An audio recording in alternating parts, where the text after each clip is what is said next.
Pag ito yung na-turn on ninyo, is yung data ninyo madaling maubos po. Kasi ito po yung tina-turn on ninyo na mag-update po yung mga application ka madaling maubos. Hello mga Megs! Welcome back po sa YouTube channel ko.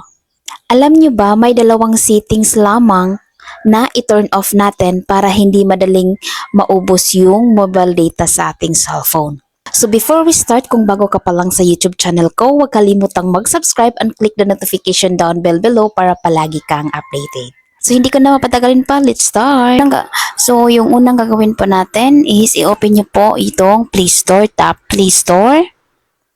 And then dito, sa inyong profile dito, ito pong letter M or sa inyo picture, ito, click nyo po.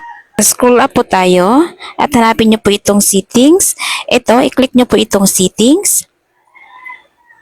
Then dito, makikita natin dito sa settings na mayroong general, network preferences, family, and about. So, i-click po natin itong network preferences. So, dito, itap nyo po itong auto update apps. Ito na po yung sinasabi ko sa inyo mga Megs. Ito, baka yung tino-turn on nyo po is itong update all apps over Wi-Fi or mobile data. Pag ito yung na-turn on ninyo is yung data ninyo madaling maubos po. Kasi ito po yung tino-turn on ninyo na mag-update po yung mga application. So, baka madaling maubos. So, ang gagawin lang po natin dito i-click nyo po itong don't auto update apps. Itong circle, click nyo lang po. Ito.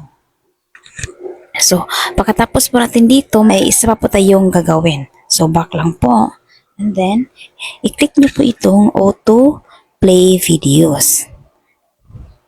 So, dito, baka na-turn nyo po itong auto play videos at anytime. So, kailangan po ang gagawin po natin dito is itap nyo lang po itong circle, ito. Don't auto play videos. Para hindi po automatic mag-play yung videos ninyo. Para hindi madaling maubos yung load ninyo or inyong data. Lalo na po pag kayo ay hindi gumagamit ng Wi-Fi. Data lang po ang inyong ginagamit. So, yung mga rason kung bakit madaling maubos yung load niyo or yung mobile data ninyo.